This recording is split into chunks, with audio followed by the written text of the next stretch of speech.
Welcome back. We want to show you these live pictures. Breaking news happening right now. Venezuelan dictator Nicolas Maduro is being moved right now from the Brooklyn Metropolitan Detention Center to the Southern District of New York federal courtroom in Manhattan.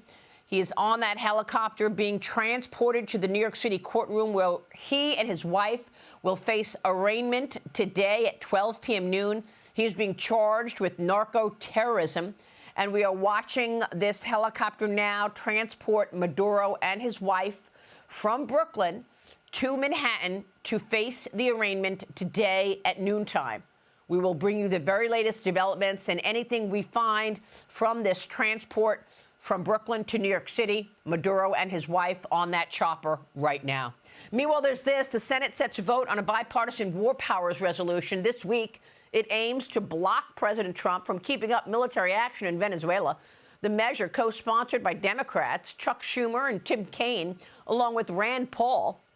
It requires only a simple majority to pass. It comes in the immediate aftermath of President Trump's historic military action in Venezuela. So-called Operation Absolute Resolve was extracting dictator Nicolas Maduro and his wife from their Caracas palace in the dead of night. Friday night, it was early in the hours of Saturday morning. The Trump administration is going to be briefing lawmakers about the operation later today. In just a few hours from now, the ousted dictator and his wife will be arraigned on narco-terrorism charges in New York City. And as you saw from that helicopter shot, he is being moved right now. Joining me now is Minnesota Congressman and House Majority Whip Tom Emmer. Congressman, good to see you this morning. Thanks very much. As we watch Maduro being transported from Brooklyn to Manhattan to face the arraignment at 12 p.m. Eastern, your reaction? It's a great day, quite frankly, Maria. You talk about the extraction of Maduro. Actually, it was the extradition of a illegitimate leader, someone who stole an election, was not the legitimate president of Venezuela. And it's amazing that the Trump administration has the courage, because of their leader. Donald Trump is the president of peace, and what he's doing is stabilizing the region. Americans are safer today. The region is safer today, the Western Hemisphere, because of the action that the Trump administration took the other night. Maduro is going to be indicted. You hear more outrage, Maria, from Democrats in this country than you do from Venezuelans. Venezuelans seem to be not reacting in a negative way to the fact that this brutal dictator, this ally to our enemies, Iran, China, Russia, this ally to the cartels, he is finally going to face justice, and it's about time. Well, I mean, the audacity and the swiftness and the success of President Trump and this administration in terms of effecting change is just extraordinary. What do you want to look at and see in terms of the short and long-term political and economic changes in Venezuela? And how do you expect the U.S. to be managing its oil facilities? Well, I'll leave the Trump administration make those decisions. But personally, as a member of Congress, as the majority whip, Maria, this is about the Venezuelan people. This is about Americans. This is about the people in all the surrounding countries in the Western Hemisphere.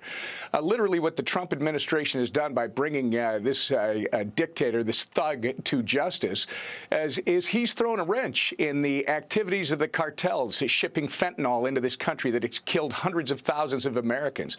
He's thrown a wrench into the activities of China and Iran and Russia in terms of infiltrating the Western Hemisphere and actually conducting operations against the United States of America and American citizens. So what I want to see is Maduro face the justice that he should have faced long ago, and see the United States help Venezuela and the Venezuelan people realize their own wealth and their own future. What about this vote later today, later this week, in terms of trying to stop President Trump, clip his wings, that is being led by Chuck Schumer? Well, Chuck Schumer's Chuck Schumer is kind of a joke of a leader at this point. This is really nothing about nothing.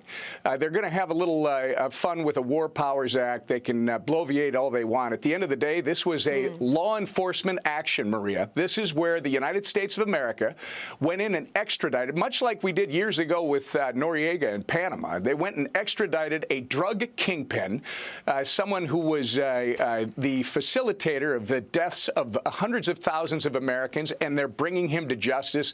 And the result is the Venezuelan people are now going to be able to return. Hopefully, they'll get stability and they can have a leader that they actually want and one that helps them realize their full potential.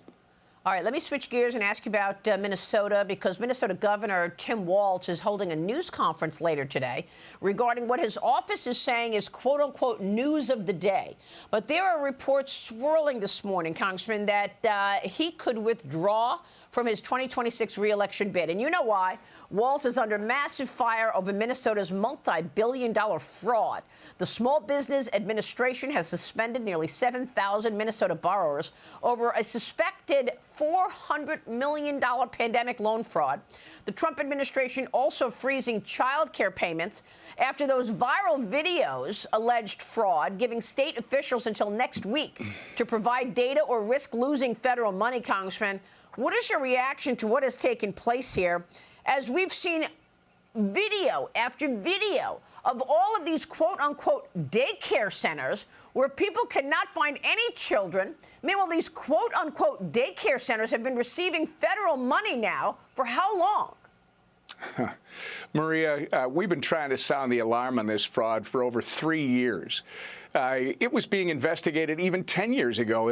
You had daycare, Somali daycare fraud that was being investigated in 2017 and 18. When Tim Walz, who is currently our governor, unfortunately, and Keith Ellison, who's our attorney general, came into authority back after the 2018 election, Ellison announced that internally that he was not going to have any more investigations involving the Somali community without his express approval. Guess what? Under their watch, $250 million, largest pandemic fraud case in the country. Housing fraud that's totaled $161 million since just 2020. You've got 80 autism centers under investigation. You've got child care centers that you refer to that involve these videos that you saw with no children. The estimate by the U.S. Attorney's Office in Minnesota is that the fraud could total as much as $9 billion under Tim Walz's watch. And this guy, while all the fraud has been swirling around him, he's posting pictures of his cat saying Happy Catterday. He's doing TikTok videos about what you wear when you go out running in the cold. This guy is completely absent. He's been a terrible fraud of a leader. It's not just the fraud that's happened under his watch, but he's been a fraud of a leader, and I think we'll find out today if finally his own party has said you're too toxic to even consider running. He actually should resign at this point, Maria. We'll see what he says in this press conference, but I want to reiterate what we're looking at on the screen next to you, Congressman, because we are watching Nicolas Maduro and his wife being transported to a New York City courtroom.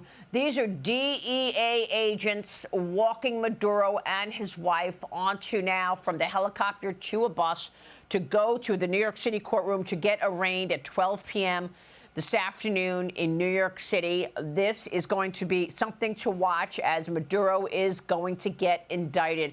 Meanwhile, the Senate returns to Washington today, the House in session tomorrow. Both chambers facing a tight legislative calendar, Congressman, ahead of this January 30th funding deadline. You've got what? You've passed 3 of the 12 required appropriations bills so far. You've got 9 appropriations bills to be completed, or you could actually face another shutdown by your colleagues on the left, Congressman. What are your expectations here? Well, first off, Maria, you've got all the Republicans and a small group of our colleagues on the other side of the aisle that do not want to see another shutdown, which is a good thing. Both sides agreed to a top line. That is the budget number before Christmas. That's also a great sign. I'm told that 5 or 6 of the bills are essentially done already, and the other ones just need some final details. I expect that we're going to start moving those appropriations bills as soon as this week, and as they start moving through the process, the goal would be to have have them done on or before the deadline, which is midnight of January 30th. All right, Congressman, we're going to be watching all of that. I know you've got a full plate. Thanks so much for being here this morning, Congressman. We'll be watching your work. Thanks, Maria. All right, Tom Emmer joining us. Stay with us. We'll be right back.